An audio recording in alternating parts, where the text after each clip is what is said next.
بسم اللہ الرحمن الرحیم۔ السلام علیکم۔ اس دنیا میں شریف انسان کی کوئی عزت نہیں۔ جو انسان جتنا زیادہ شریف ہوتا ہے لوگ اس پر اتنا ہی دباؤ ڈالتے ہیں اور یہ کوشش کرتے ہیں کہ ہمیشہ ان کے قابو میں رہے، اس کی عزت نفس کے ساتھ کھیلتے ہیں۔ یہ کہانی ایک ایسے معاشرے کی عکاس ہے جہاں پر مولوی صاحب کی بیٹی پر شک کیا جاتا ہے۔ گاؤں کی عورتیں مولوی کے گھر آنے لگیں اور پوچھنے لگیں کہ ایسا کیا ہو گیا کہ بیٹی کو یہ گناہ کرنا پڑا، اس کی شادی کیوں نہ کروا دی، کس کے ساتھ منہ کالا کیا، غرض جتنے منہ اتنی باتیں۔ گاؤں کی پنچایت نے مولوی صاحب سے امامت واپس لے لی اور انہیں 1 ماہ کا وقت دے دیا کہ وہ اپنی رہائش کا بندوبست کسی اور گاؤں میں کر لیں۔ گاؤں والوں نے بھی اپنی بچیوں کو مولوی کی بیوی کے پاس بھیجنا چھوڑ دیا۔ ہر طرف سے مولوی صاحب پریشانی میں گھیرے جا چکے تھے، انہیں کوئی راستہ دکھائی نہیں دے رہا تھا۔ جا کر دروازہ کھولا تو سامنے ایک خوبرو نوجوان کھڑا تھا۔ اندر آنے کی اجازت طلب کی تو مولوی صاحب پریشانی کے عالم میں کچھ سوچنے لگے۔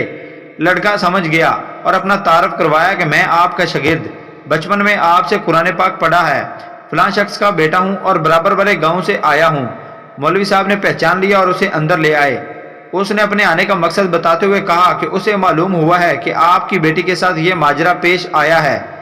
مزید بتایا کہ وہ شہر سے حکمت کا کورس مکمل کر کے آیا ہے اور گاؤں میں حکمت خانہ بنانے کا ارادہ رکھتا ہے، لیکن آتے ہی اسے اس بات کا علم ہوا تو اسے یقین نہیں آیا کہ یہ واقعہ سچ ہے اور وہ اس کا راز معلوم کرنے پہنچ گیا۔ مولوی صاحب کو بھی کچھ امید سی نظر آنے لگی۔ اس لڑکے نے مولوی صاحب کی بیٹی کی نبض دیکھی، کچھ تفصیلات پوچھی اور پھر کچھ سوچتے ہوئے مولوی صاحب سے ایک بکرے اور ایک کتے کا بندوبست کرنے کو کہا۔ جب لڑکی کو دن کا کھانا کھانے سے منع کیا اور بھوکا رہنے کو کہا، اس کی بات پر عمل کرنا پڑا مولوی صاحب، اور کرتے بھی کیا، ڈوبتے کو تنکے کا سہارا۔ رات تک سارا بندوبست کر دیا۔ لڑکے یعنی حکیم نے گاؤں کی کچھ معزز عورتوں کو بھی بلوا لیا اور ان سے بکرے کا گوشت پکانے کو کہا۔ جب گوشت پک چکا تو اس لڑکے نے لڑکی سے کہا کہ پیٹ بھر کر گوشت کھائے۔ لڑکی بھی صبح سے بھوکی تھی، جی بھر کر گوشت کھایا۔ جب لڑکی نے گوشت کھا لیا تو اس وقت محلے کے کچھ مزید لوگ بھی مولوی کے گھر کے باہر جمع ہونا شروع ہو گئے کہ یہاں کیا ماجرا چل رہا ہے۔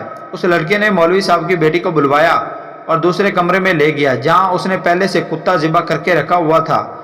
اس لڑکی کو بتایا کہ جو گوشت اس نے کھایا ہے وہ اسی کتے کا گوشت تھا۔ بس پھر کیا تھا، لڑکی نے الٹیاں شروع کر دیں۔ جو کچھ کھایا تھا سب باہر آنے لگا۔ کچھ ہی دیر میں اس کے پیٹ سے الٹی کے ذریعے ایک مینڈک بھی باہر نکل آیا، جسے سب محلے والوں نے اپنی آنکھوں سے دیکھا۔ جیسے ہی مینڈک باہر نکلا لڑکی کو کچھ سکون سا محسوس ہونے لگا تو وہ لڑکا کہنے لگا اس لڑکی نے کسی ندی یا دریا کا پانی پیا تھا۔ اس وقت چھوٹا سا مینڈک کا بچہ اس کے حلق کے ذریعے پیٹ تک جا پہنچا۔ جب وہ مینڈک کا بچہ بڑا ہوا تو اسے تکلیف شروع ہو گئی اور انفیکشن کی وجہ سے پیٹ بھی پھولنا شروع ہو گیا۔ گاؤں کے سب لوگ اس لڑکے کی ذہانت اور حکمت دیکھ چکے تھے اور اس لڑکی کی پاک دامنی بھی سب پر واضح ہو گئی۔ مولوی صاحب نے اس لڑکے کے اصرار پر اپنی بیٹی کا نکاح اس نوجوان سے کر دیا اور یوں وہ ہنسی خوشی اپنی زندگی بسر کرنے لگے۔ آپ سے ایک ریکویسٹ ہے، اگر آپ کو یہ ہماری ویڈیو اچھی لگی ہے تو ہمارے چینل کو سبسکرائب کر دیں، بیل آئیکن کو پریس کر دیں تاکہ مزید ایسی ویڈیوز آپ تک بآسانی پہنچ سکیں۔